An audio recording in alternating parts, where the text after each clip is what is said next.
Chairman Burr, Vice Chairman Warner, members of the committee, first, thank you for your gracious comments, particularly for John and me, as this should be our last hearing, although one never knows, there's still 10 days left. But more importantly, the comments about the work of dedication and the patriotism of the women and men of the intelligence community, so we appreciate that. We're here today to present the intelligence community's assessment of Russian activities and intentions during the recent U.S. presidential election. As you indicated, some aspects of our report involve very sensitive sources and methods that we can't discuss in this open televised hearing. So obviously you're asking for your support and understanding as we need to defer to a closed setting.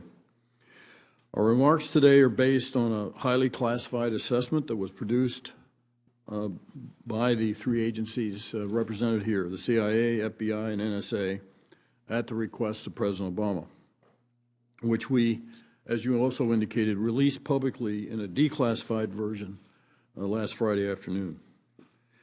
Report covers the motivation and scope of Moscow's intentions regarding the U.S. election and Russia's use of cyber tools and media to influence U.S. public opinion.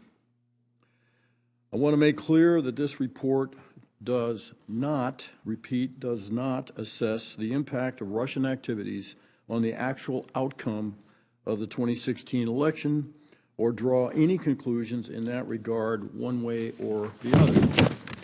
The IC's role is to assess the intentions, capabilities, and actions of foreign actors, not to analyze U.S. political processes or U.S. public opinion. We can say that we did not see any evidence of the Russians altering vote tallies. We can't discuss the full range of classified information that supports our conclusions because of the extreme sensitivity of these sources, but the key judgments in the public and classified versions are the same. I can say that the report draws on intelligence collected by all three of these agencies represented here, and some of which only came to light after Election Day. When the IC says high confidence, we mean we have multiple high-quality sources of information that contribute to that assessment. Intelligence comes from a wide range of sources, including human sources, technical collection, and open source information. The key judgments are based on corroborating sources that are consistent with our understanding of historical and current Russian behavior.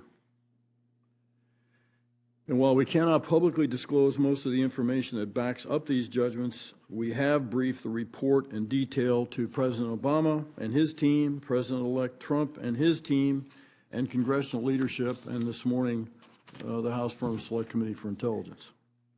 They've all had the opportunity to explore the report and pose any questions they've had about the basis for our conclusions. Both the classified and public versions of this report were written by seasoned, nonpartisan intelligence professionals consistent with the highest standards of analytic objectivity and tradecraft that the IC has refined over the last 15 years or so to ensure we provide policymakers the most accurate insights that we can. And I also need to add that this reflects the intelligence community's view, not that of the administration. Attributing cyber operations is difficult, but not impossible. Every cyber operation, malicious or not, leaves a trail. IC analysts use this trail and their constantly growing knowledge base of malicious actors and their tools and methods to trace operations back to their source and determine their connections to foreign governments. And this is exactly what we did here.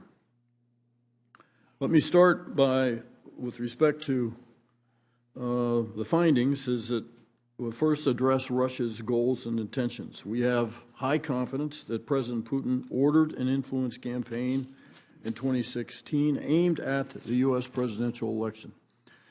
The goals of this campaign were to undermine public faith in the U.S. democratic process, denigrate Secretary Clinton, and harm her electability and potential presidency. Putin and the Russian government also developed a clear preference for President-elect Trump.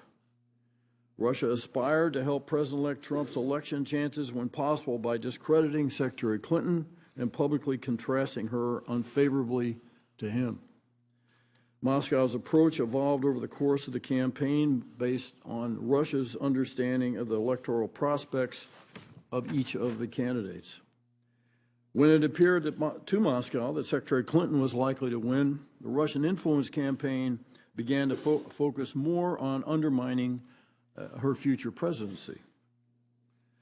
Moscow's influence campaign blended covert intelligence operations with overt efforts by Russian government agencies, state-funded media, third-party intermediaries, and paid social media users.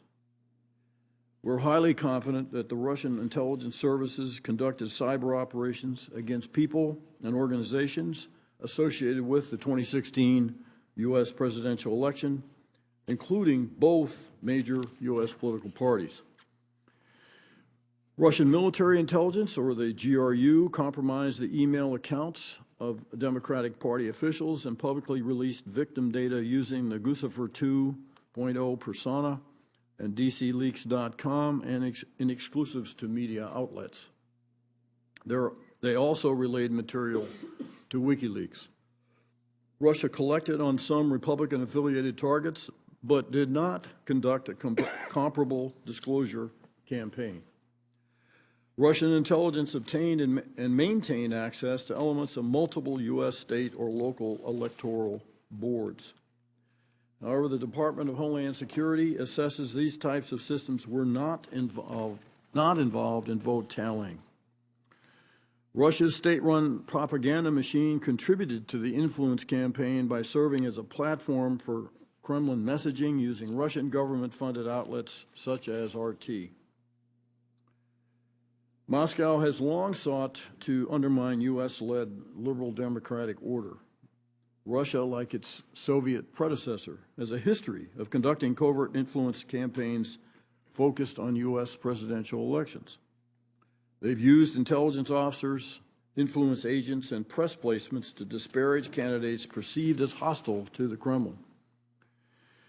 Moscow's behavior reflects Russia's more aggressive cyber posture in recent years, which poses a major threat to U.S. military, diplomatic, commercial, and critical infrastructure networks, as well as we've seen now, our elections. However, Russia's activities in 2016 demonstrated a significant escalation in directness, level of activity, and scope of effort compared to previous operations. And we assess Moscow will apply the lessons learned from the 2016 campaign aimed in the future to influence efforts worldwide, including against U.S. allies. I'd like to wrap up by saying I've now got just 10 days left in my 53 years or so in the intel business, and I've seen the IC get things right and get things wrong. But I believe the level of professional tradecraft and cross-agency intelligence integration required to put this report together gives me great confidence that we've gotten it right here. With that, we'll open for your questions.